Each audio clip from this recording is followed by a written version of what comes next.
सत्तेचा पावर आणि राजकारणाच्या जोरावर यांनी प्रत्येक वेळेस यांनी ज्या चुका केल्या, यांनी जे गुन्हे केले, हे यांनी दुसऱ्याच्या डोक्यावरती थाप पिलेले. खोटे गुन्हे सर्रास यांनी दाखल केले प्रत्येक प्रकरणात. आता ती चलती राहिली नाही भाऊ, नीट वागायचं शिक. दिवस होते ते गेले. आता शाना होय, लय वेळेस सांगितलंय. ती टोकरी ती टोकरायचीच बंद व्हाय ना त्याची. आणखी त्याची जी टोकरी ती ना ती बंदच व्हाय ना. आणखी त्याच्या लक्षातच याय ना. त्याला आणखीन काही वर्षानं कळणार आहे. आणखीन पाय खोलात घालू नको. तुला आणखीन मी सांगतोय, मी लय वेळेस सांगितलं, माया तर नादी लागायचं तू बंदच कर. खोटा तपास करणार नाही आहे, त्या मुळात जाणार. पण एसआयटीने वेगळे वेगळे प्रयोग नाही केले पाहिजे. महादेव मुंडेच्या प्रकरणाच्या वेळेस ज्यावेळेस एसआयटी गठीत केली गेली, त्यावेळेस काही ठिकाणी थातुरमातुर झालं. ही एसआयटी मुळाशी जाती. जर आता बजरंग बाप्पाच्या मुलाचं नाव घेतलंय तर एसआयटीने चौकशी केली, त्यात काही आढळून नाही आलं. तशीच एसआयटीनं आता जे नवीन काय प्रकरण बाहेर यायला लागले, याच्या सुद्धा मुळाशी जाणं गरजेचं आहे. एकतर्फी काम यासाठीला करता येणार नाही. घुले बंधूचा कुटुंबियाचा विषय म्हणतात तर ठामपणानं सगळे त्यांच्या पाठीशी उभे आहेत. अजिबात त्यांना न्यायापासून कुणीही वंचित ठेवू शकत नाही, कोणीच. शेवटी त्यांचं लेकरू गेले, आरोपींना शिक्षा झाली पाहिजे. पण काय प्रकरण आहे याच्या मुळाशी जाणं हे पोलिसांचं काम आहे. आणि 100% तुमचे आपले बीडचे एसपी साहेब आणि एसआयटी 100% या मुळाशी जाणार. बाप्पाचं पोरग दोषी असेल, खऱ्याचं खरं, खोट्याचं खोटं होईल ना. त्यात काय बेचं काम आहे. आणि ती जातीवंत आहे.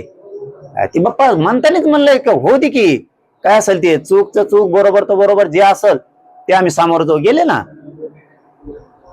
ज्यांनी करायला लावलं परळीवाल्यांनी, तो यासारखे असे लपून तर नाही बसत. तो यासारखे असे लपित तर नाहीत ना आरोपी. खोट्या आरोपीचं समर्थन तुम्ही करताय. तुम्ही खून झाला तरी म्हणलात आमच्या खून नाही केला. तसे नियती आमची अजिबात नाहीत. आम्ही जातीवादी असतो तर धडक तुमच्यासारखा वागलो असतो. तुम्ही मोर्चे काढले, आम्ही सुरू केले असते. आम्ही मराठी अजिबात असं वागू शकणार नाहीत आणि कधी वागणार बी नाही. कोणाच्या लेकरावरती हात पडलाय, कोणाचं लेकरू मारलं गेले तर आपण त्या दुःखात सहभागी असलो पाहिजेत. या नियतीच्या आम्ही तर कायम राहणार आहे. कधीही त्या घुले कुटुंबियाला आम्ही उघडं पडू देणार नाहीत. त्यांना जर आमची गरज वाटली तर आम्ही त्यांच्या मदतीला अर्ध्या रात्री कधी होऊ देणार नाहीत. पण त्याचं ऐकून, तुम्ही परळीवाल्याचं ऐकून खोटे आरोप कोणावरती करू नका. तुमच्या लेकराला न्याय मिळाला पाहिजे. घुले कुटुंबियाच्या हे सगळ्या महाराष्ट्राचं म्हणणं आहे, बीड जिल्ह्याचं म्हणणं आहे. पण परळीवाल्याचं ऐकून तुम्ही उगाच वेगळं काही करू नका. आणि काय खरं खोटं असेल ते एसपी साहेब यासाठी बघून घेईल ना. बाप्पाचं पोरगा असेल तर बघून घेईल. पण खोटे आरोप करू नका, हे वारंवार सांगतो. ती तुमची जुनी सवय, ती बंद करा. हे विषय आता कळतोय बघा, ही खूप अवघड आणि सिरियस विषय. मग याच्यामध्ये स्वतः देवेंद्र फडणवीस साहेबांना आता लक्ष घालावं लागणार आहे. कारण विलास घुले त्या बंधूंचं खून झालाय. शेवटी ते आरोपी तर सगळे, त्यांना शिक्षा झाली पाहिजे. कोणाचं लेकरू गेलं आणि त्याला न्याय नाही मिळाला असं या राज्यात होऊ नये. परंतु कोणावर तर अत्याचार जर झाला असेल, त्याला जर वेगळा काय विषय असेल आणि परळी पॅटर्न त्याच्यात राबवून खोटे गुन्हे जर दाखल होणार असले तर देवेंद्र फडणवीस साहेबांनी या केसच्या मुळाशी जायला पाहिजे. मी आता पूर्णपणानं बोलणार नाही, मी याची आता पूर्ण माहिती घेणार, 100% माहिती घेणार. हे प्रकरण काय गोरगरीब लोकांवरती लादलं जात आहे का जाणून बुजून आरोप करून गुन्हे दाखल केले जाते, याच्या मुळाशी 100% मी फडणवीस साहेबाला जायला लावणार. आणि त्याच्यात यासाठी घुले बंधूला न्याय देण्यासाठी त्या लेकराला 100% न्याय मिळालाच पाहिजे. अजिबात कसलीही गय त्याच्यात कोणाचीही करायची नाही. पण जी एसआयटी नियुक्त केली गेली, त्या एसआयटीनं ह्या सगळ्या प्रकरणाच्या मुळाशी जाणं सुद्धा गरजेचं, एका बाजूनं नाही। एसआयटीचा अर्थ असा की ज्या खुनाचा तुम्हाला उलगडा करायचा आहे त्याचा उलगडा चहूबाजूने केला पाहिजे। याचे धागेदोरे कुठे आहेत, याचं मूळ काय, याच्या पूर्ण मुळाशी जाणं एसआयटीचं सुद्धा कर्तव्य आहे। आणि याच्या मुळाशी जाऊन ज्याला त्याला ज्याच्या त्याच्या नियमानुसार त्याला न्याय मिळाला पाहिजे, तसाच घुले बंधूला त्या कुटुंबियाला सुद्धा 100% न्याय मिळाला पाहिजे। पण जे आता नवीन प्रकरण आलं हे खरं काय काय मला याच्यातलं काय माहित नाही। मी याच्यात मुळाला जाऊन पूर्ण माहिती घेणार आणि फडणवीस साहेबांना याचा मुळाशी तपासच करायला लावणार, सोडणार नाही कोणालाच। आणि घुले बंधूवरती त्या कुटुंबावरती सुद्धा कधीही अन्याय होऊ देणार नाहीत आम्ही, आणि ते सुद्धा आरोपींना शिक्षा झालीच पाहिजे। नाही, मी चर्चा करणार नाहीये, कारण मी करीन म्हणलं की करतोच, मी कधी खोटं आपल्याशी बोलत नाही। आणखीन अनेक जण आहेत त्याच्यामध्ये, म्हणजे स्वतः सरकार पण आहे, स्वतः त्याच्यामध्ये बच्चू कडू साहेब पण आहेत त्याच्यात, आता अनेक बरेच जण उठले दादा। आता पवारांचं पण आंदोलन सुरू आहे, ते पण त्याच्यात उठलेत, ते चर्चा करतीलच। पण सरकारने हे बाकीचे आंदोलन करतेत ही रोष न बघता शेतकऱ्यांच्या हिताचा निर्णय घ्यावा की एकही शेतकरी वंचित राहू नये कर्जमुक्तीपासून, यावर मात्र सरकारनं ठामवणं गरजेचं। शेतकऱ्याच्या कोणत्या आंदोलनात जात, कोणत्या पण शेतकऱ्यांना न्याय देण्यासाठी आपण गेलो पाहिजे, उठलो पाहिजे। 4 महिन्यापूर्वी मागणी केली महादेव कुटुंबियांना, त्या ताईंना, त्यांना सगळ्यांना माहिती आहे की याचा पुनर्तपास करा म्हणून, कारण त्याच्यात 100% हे आहेत।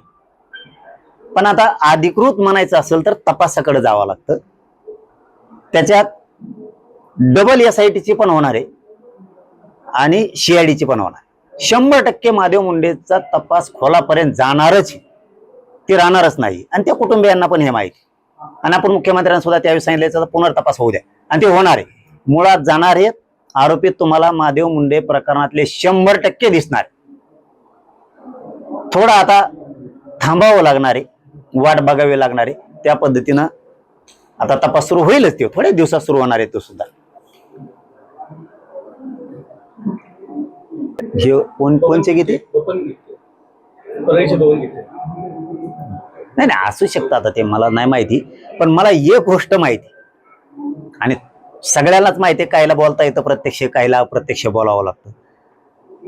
सत्तेचा पावर आणि राजकारणाच्या जोरावरती यांनी प्रत्येक वेळेस यांनी ज्या चुका केल्या, यांनी जे गुन्हे केले, हे यांनी दुसऱ्याच्या डोक्यावरती थापिलेले खोटे गुन्हे सर्रास यांनी दाखल केले प्रत्येक प्रकरणात।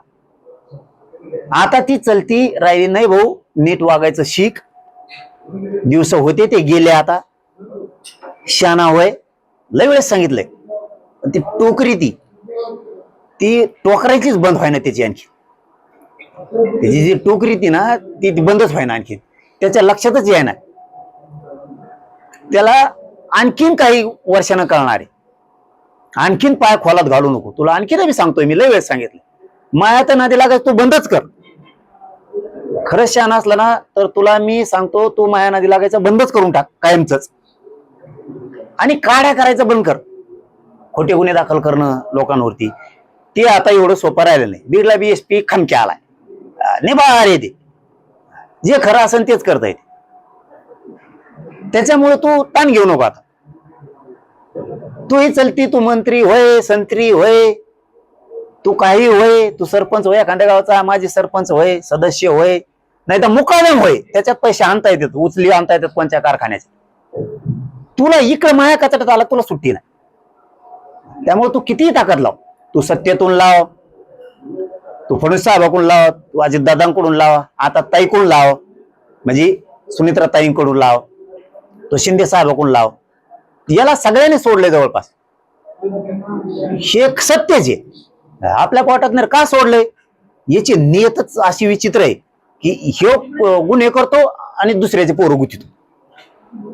वंजारी समाज एवढा चांगला होता ना, यांनी ह्या वेगळ्या वळणाला लावला, त्यातली जी लाभार्थी टोळी तयार केली त्यांनी, त्याच्यामुळे सगळा समाज बदनाम झाला, आणि ती लाभार्थी टोळी एक एक करून गुतायला लागली, आता सगळी गुतणार आहे। आता त्या पोरांनी सुद्धा शहाणं व्हावं, आपण आपला धंदा करावा, व्यवसाय करावा, शेती काम करावं, आईबापाजवळ राहावा, मस्त काम नाव कमाव, याच्या नादाला लागून मी कोचणारच आहे मध्ये, मग मी सोडणार नाहीये. इथून पुढच्या काळात खोटे गुन्हे दाखल करायचे बंद करा. ती प्रयोग आता जवळपास तुमचा संपुष्टात आलेला आहे, हे ध्यानात राहू द्या. आधी आमचे युवराज भैयाचा ऍक्सिडेंट झाला होता अपघातात, त्यांना मार लागला होता आणि एक सांत्वनपर भेट सुद्धा होती, आत्महत्या झाली होती बीड शहरात. त्यांना भेट दिली. चाकरवाडीला सप्ताह होता, चाकरवाडी माऊलीच्या तिथंही दर्शनासाठी आम्ही गेलो होतो. अखंड हरिनाम सप्ताहाला भेट दिली, बाबाजींचं दर्शन घेतलं आणि बीडला आलो, निघालो पुन्हा अंतरवालीकडे. दादा, पुण्यातल्या नसरापूर येथील घटनेमध्ये कोर्टाने महत्वाचा निकाल दिलेला आहे. त्या आरोपी जो आहे त्याला फाशीची शिक्षा सुनावलेली आहे. कसं पाहता या संदर्भात? निर्णय घेतलाय खूप चांगला आहे. कारण जर अशी जरब बसवायची असल्या नराधमावरती तर तातडीचे निर्णय होणं खूप गरजेचं आहे, जेणेकरून नसरापूर प्रकरणात त्या चिमुरडीला मारलं गेलं, तिची हत्या केली गेली, अशा क्रूर घटना जर थांबवायच्या असल्या तर इतक्याच तातडीनं निर्णय होणं खूप गरजेचं आहे. मला वाटतं 2 महिन्याचाच काळ गेला याला बहुतेक, बरोबर ना?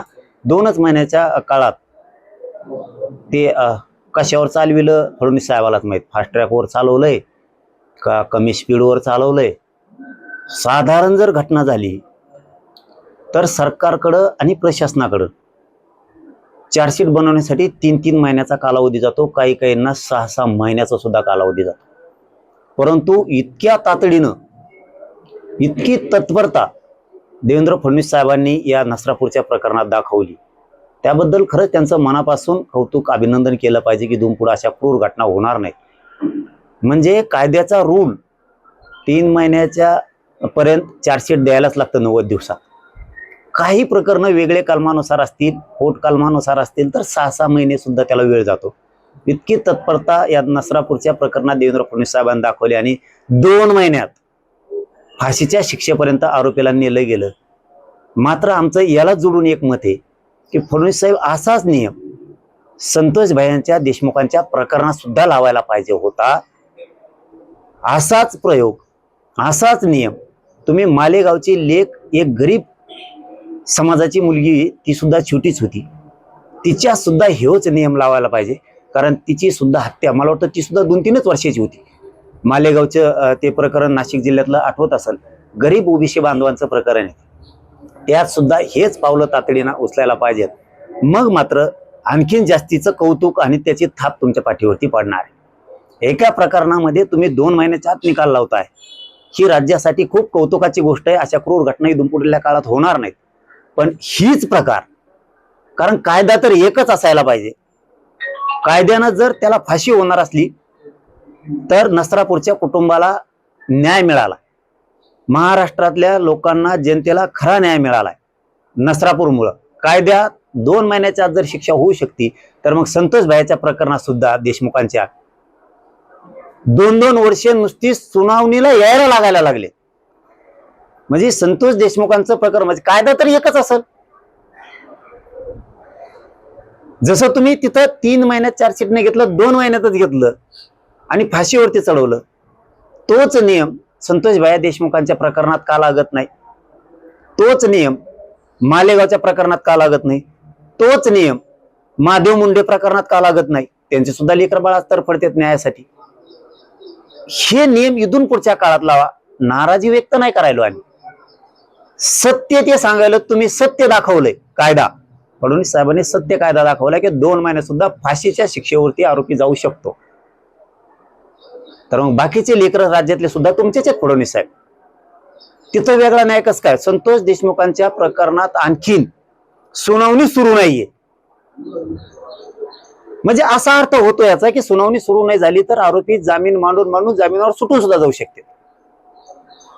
मग राज्यात केवढा मोठा उद्रेक होईल. फडणवीस साहेबांनी इथं सुद्धा तेव न्याय लावावा, मालेगावात तेव लावावा, संतोष देशमुखांच्या प्रकरणात, महादेव मुंडेच्या प्रकरणात न्यावा, एवढीच आमची अपेक्षा.